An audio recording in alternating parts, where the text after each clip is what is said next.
आज का बाइबल का वचन दानियल का ग्रंथ अध्याय 2 वचन 31 से 45 और आज का सुसमाचार सन लूकस के अनुसार अध्याय 21 वचन 5 से 11। दानियल का ग्रंथ अध्याय 2 वचन 31 से 45 तक। राजा आपने यह दिव्य दृश्य देखा। एक विशाल देदीप्यमान और भीषण मूर्ति आपके सामने खड़ी थी।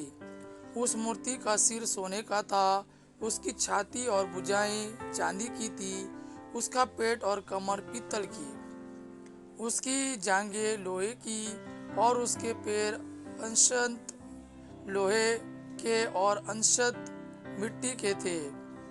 आप उसे देख ही रहे थे कि एक पत्थर अचानक अपने आप गिरा, उस मूर्ति के लोहे और मिट्टी के पैरों पर लग गया और उसने उनके टुकड़े टुकड़े कर डाले। उसी समय लोहा, मिट्टी, पीतल, चांदी और सोना सब चूर चूर होकर ग्रीष्म ऋतु की भूसी की तरह पवन द्वारा उड़ा लिया गया और उसका कुछ भी शेष नहीं रहा। जो पत्थर मूर्ति पर लग गया था वह समस्त पृथ्वी को ढकने वाला विशाल पर्वत बन गया। यह था आपका स्वप्न। अब मैं आपको उसके अर्थ बताऊंगा। राजा, आप राजाओं के राजा हैं। स्वर्ग के ईश्वर ने आपको राजत्व, अधिकार, सामर्थ्य और सम्मान प्रदान किया। उसने मनुष्यों, मैदान के पशुओं और आकाश के पक्षियों को वे चाहे कहीं भी निवास करे आपके हाथों सौंपा और आपको सबका अधिपति बना दिया। मूर्ति के सोने का सिर आप ही है। आपके बाद एक दूसरा राज्य आएगा, वह आपके राज्य से कम वैभवशाली होगा, और उसके बाद एक तीसरा राज्य जो पीतल का होगा और समस्त पृथ्वी पर शासन करेगा। चौथा राज्य लोहे की तरह मजबूत होगा। जिस प्रकार लोहा सब कुछ पीस कर चूर कर सकता है, उसी प्रकार वह राज्य पहले के राज्यों को चूर चूर कर नष्ट कर देगा। आपने देखा है कि वे पैर अशंत मिट्टी के और अशंत लोहे के थे। इसका अर्थ है कि उस राज्य में फूट होगी, उसमें लोहे की शक्ति होगी, क्योंकि आपने देखा है कि मिट्टी में लोहा मिला हुआ था। उसके पैर अंशत लोहे के और अंशत मिट्टी के थे।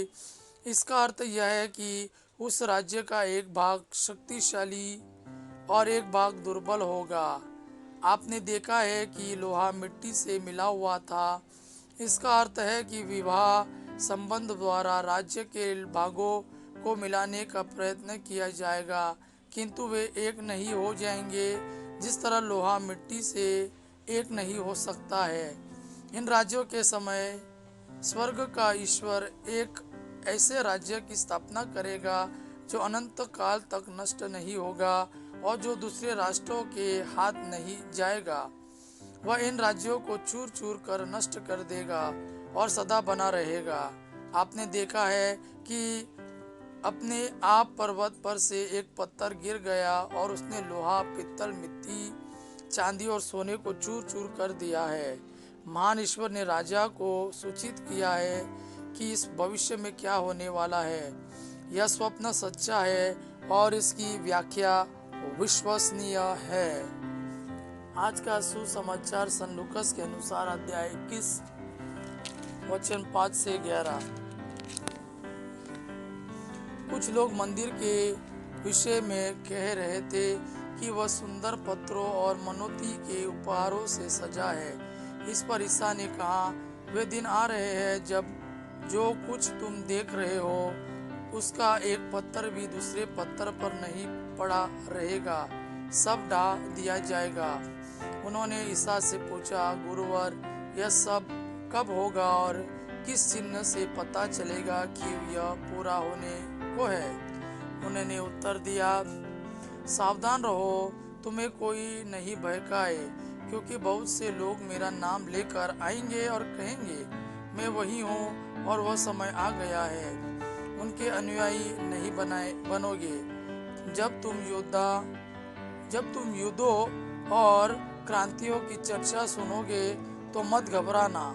पहले ऐसा ही हो जाना अनिवार्य है, परंतु यही अंत नहीं है। तब ईसा ने उनसे कहा, राष्ट्र के विरुद्ध राष्ट्र उठ खड़ा होगा और राज्य के विरुद्ध राज्य। भारी भूकंप होंगे, जहां तहां महामारी तथा अकाल पड़ेगा। आतंकित करने वाले दृश्य दिखाई देंगे और आकाश में महान चिन्ह प्रकट होंगे। यह प्रभु का वाणी है।